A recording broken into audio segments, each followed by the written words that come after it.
அதுக்கப்புறம் இன்னும் ரொம்ப முக்கியமான டிப் எப்படின்னா, இந்த இருக்கு பார்த்தீங்களா, இந்த ஓட்டை. இதுல பார்க்கையில வந்து நமக்கு அந்த பக்கம் தெரியணும்.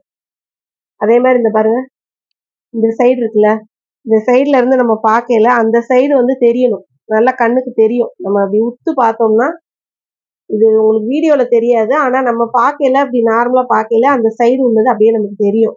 அப்படின்னா குக்கர்ல அடைப்பு இல்ல. சப்போஸ் உங்களுக்கு வந்து அது தெரியல அப்படின்னா, நீங்க ஒண்ணும் ரொம்ப சிரமம்லாம் பட வேணாம்.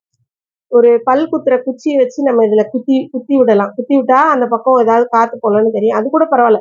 நம்ம இத வந்து ஊதி விட்டோம்னு வைங்களேன், ஊதுனோம்னா இந்த சைடு என்ன ஆகும்னா, அப்படியே காத்து வரும். இந்த நாலா பக்கம் இந்த பாருங்க 1, 2 நெறைய ஓட்டைகள் குடுத்துருக்காங்களா, இது வழியா காத்து வந்துரும். அப்படின்னா, அந்த உள்ள அடைப்பு இல்ல. ஏதாவது சாப்பாடோ, ஏதாவது உணவுப் பொருட்கள் அடைச்சிட்டு இருந்தா நமக்கு தெரிஞ்சிரும்.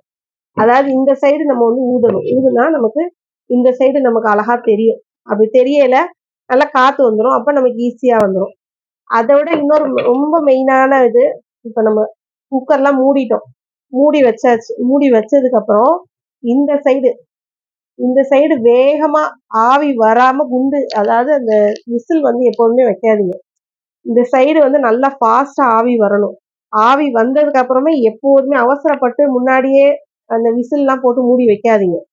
எப்போதுமே எப்ப யூஸ் பண்ணாலுமே இந்த சைடு வேகமா ஆவி நல்லா ஃபாஸ்ட்டா ஆவி வரும். வந்ததுக்கு அப்புறம் நீங்க வந்து விசில் போடுங்க.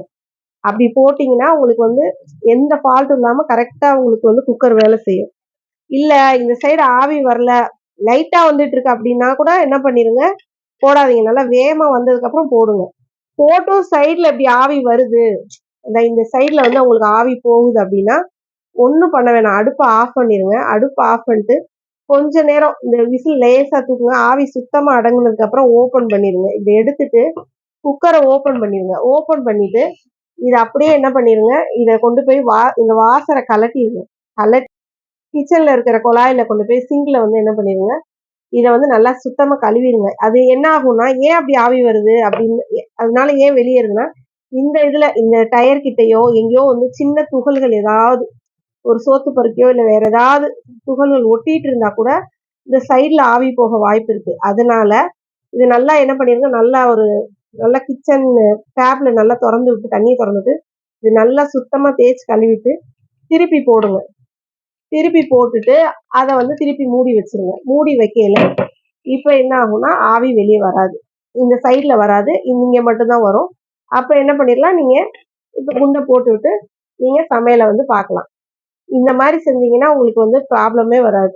உங்க குக்கர் வந்து ரொம்ப நாளைக்கு நீடிக்கும். அதே மாரி எப்ப